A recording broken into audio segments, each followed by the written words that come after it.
ang pagtug-an sa kamatuoran ug ang pagpuyo niini nagkinahanglan gyud og kinaiya nga mapaubsanon.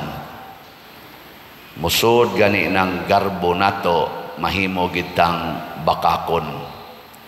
Lingiyay mong tupad ing na nagsaksi kas tinuod, ing na matinud-anon ka. Mao bitaw na nga daghan kayong kagubot nga nahitabo bisan mismo sa atong simbahan kay nahimong bakakon ang kadaghanan sa atong mga leaders, labi na gyud sa mga highly intelligent leaders. Kana bang grabe kayog human intellectual capacity. Mao gina sila maglalis dayon. Nahitabo sa nas kinabuhi nila ni San Basilio o ni San Gregorio. Usa ni sila sa mga tawgon atong genius sa atong geniuses sa atong intellectual kuan ba kaning sectors. Pero ilang gigamit ang ilang pagka-bright, pagka full of gifted sa intellectual capacity sa pagsangyaw nga si Kristo, si Jesus nga gianak ni Maria, tinuod nga Dios ug tinuod nga tao. Hangtod karon gasigi pagitaglalis ani.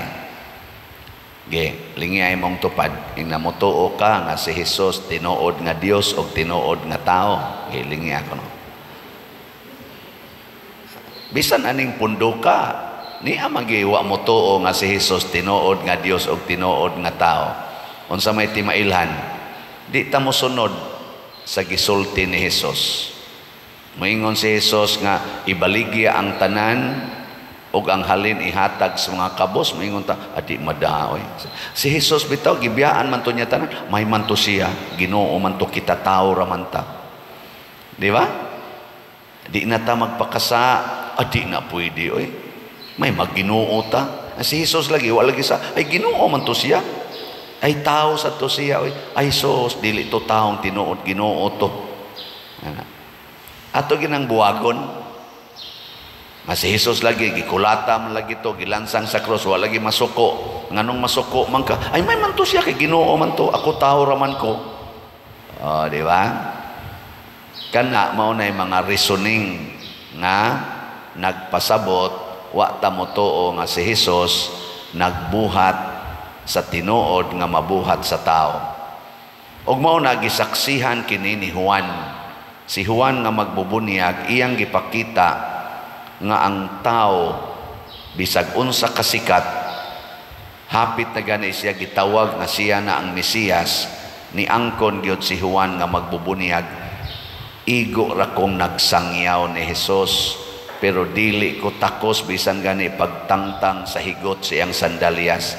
Taas ra kaayo ang Ginoo ikumparar nako. Og kay ang Ginoo man mismo maoy naghatag nato sa gitawag og grasya nga mao ang Espiritu Santo. Matud pa ni Juan diris unang pagbasa, gisulatan ko kamo mahitungod ni adtong buot molimbong kaninyo apan gibubuan na kamo ni Kristo sa iyang espiritu ug samtang ang iyang espiritu anaa kaninyo wala kamo magkinahanglan og laing magtutudlo. Ang espiritu mo'y magtudlo kaninyo sa tanang butang ug matuod ang iyang itudlo kaninyo.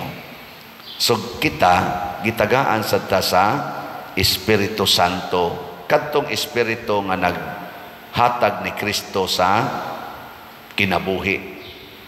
Ni asad nato, hasta sad ang gahom ni Kristo, ni asad nato. Ang problema lang, mugamit bata. Lingay mong tupad, gigamit na nimong imong gahom. Gigamit wa. Mao na. Pananglitan og libakon ka sa imong isig katao, daoton ka, unsa man na, gahom sa yawa o gahom sa Ginoo. Kana bang manaot ba? Ana.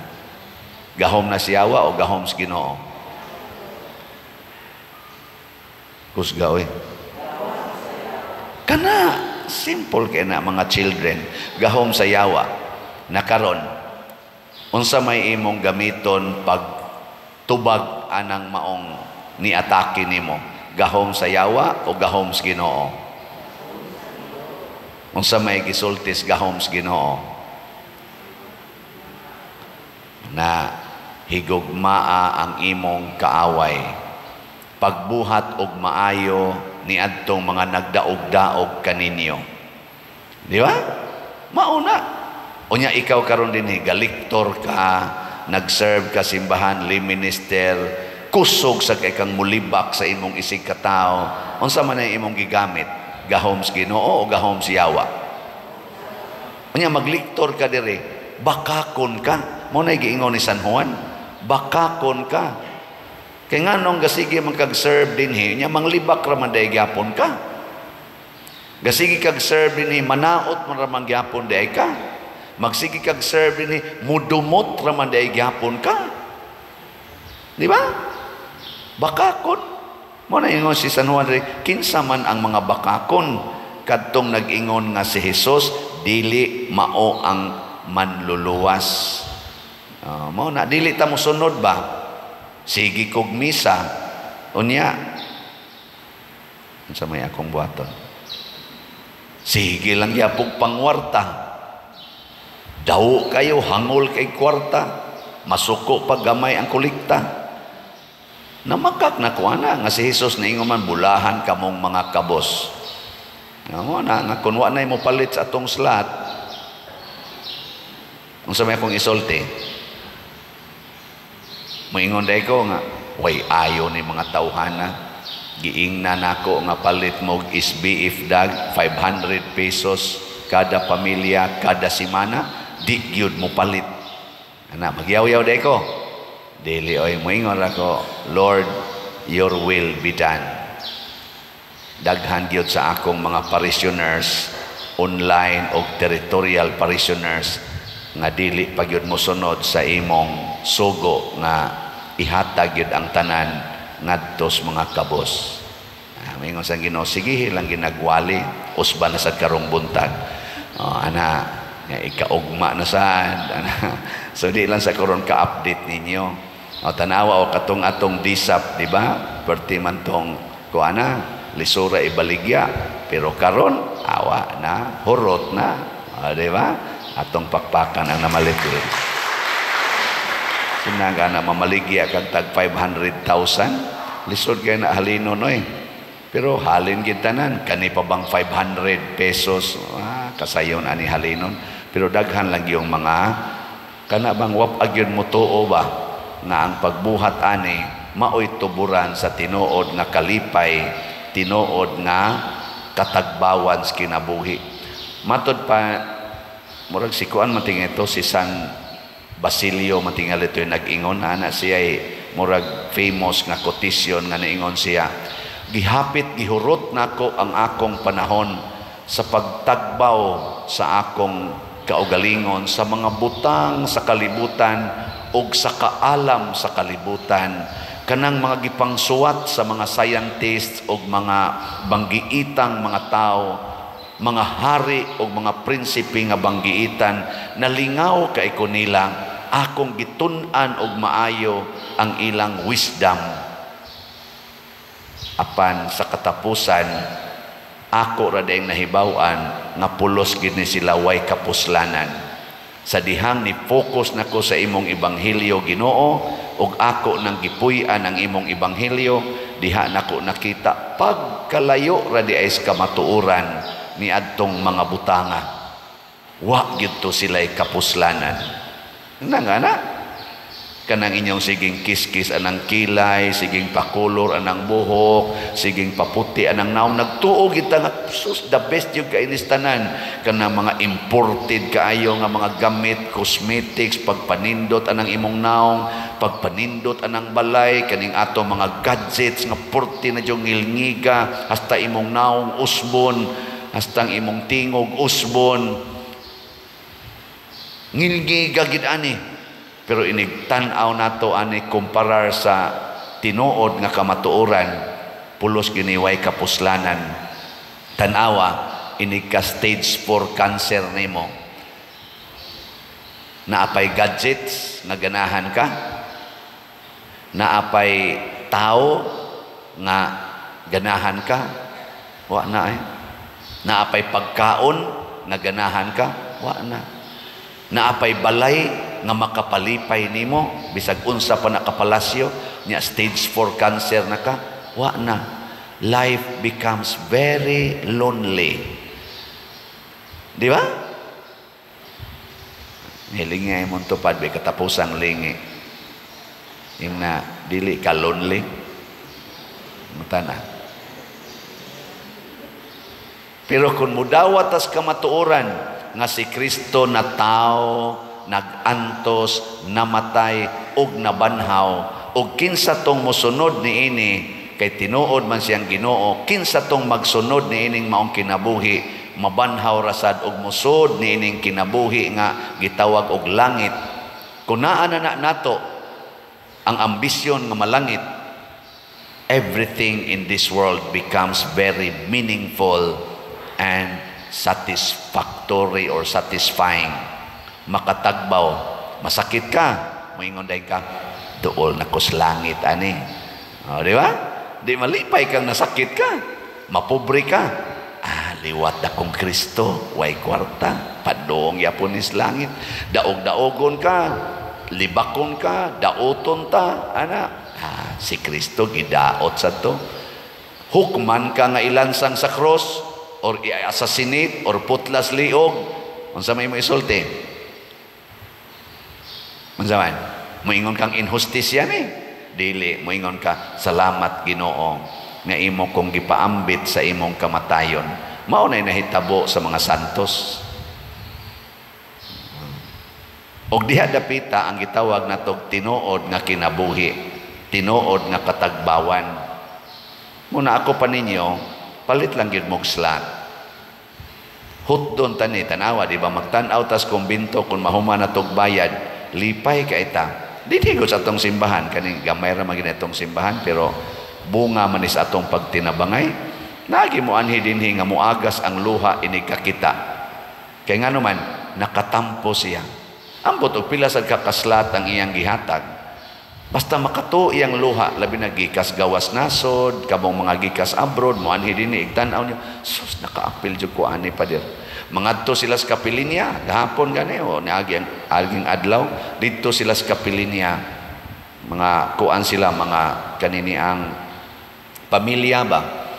Ilang gisuroy, sus gyud nilang lipaya, kay nakatampog yung kuno sila sa katong ato mga slots nga para dito sa Kapilinya di Fatima sa San Remigio. Pertigin lang lipay kanindot gyud Father dito. Pagka nindot ka na, thanks be to God, nilang Bishop Ruben, nilang Father Lindon, o kanang ilang mga gipang-assign diha nga na-maintain ang holiness sa lugar.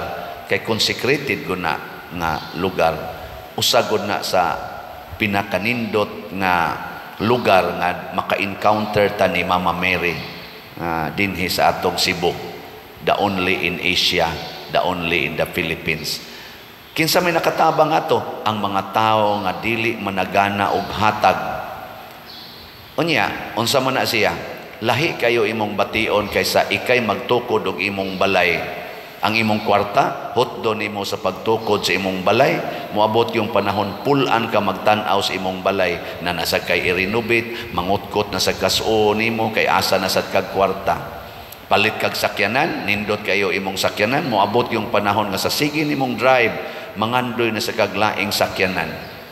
Oh, di jud ka matagbaw, labi na inigtan-aw nimo speakers, arang-arang man ang iya, mangutana din ka unsa na nga model, mao ning niya. Nya unsa man kumusta man ang driver, uy kuan kayo laaya sayo kog palit aning ako da. Ngandoy na sa gadto. No, di nakatagbaw kanang bana, kanang asawa, di nakatagbaw. Tanawa o kamong mga bana, tagbaw din mo sa inyong asawa. Uy, nagantos na mo Kamong mga asawa, tagbaw din mo sa inyong bana, kadugay na ninyong gayaw-yaw. Pero unsa may makatagbaw kung makasabot ka nga kining akong bana hinatag sa Ginoo ug mao ni makapalangit nako. Tagbaw din gana. Kining akong asawa hinatag ni Ginoo ug mao ni makapalangit nako. Kung mangita kog lain substitute ani maimpirno nako. Tagbaw na kasi mong asawa. Kining akong mga anak hinatag ni Ginoo mao ni makapalangit nako isip ginikanan. Awa na. Porti na nimong maayuhang muhigugma sa imong mga anak.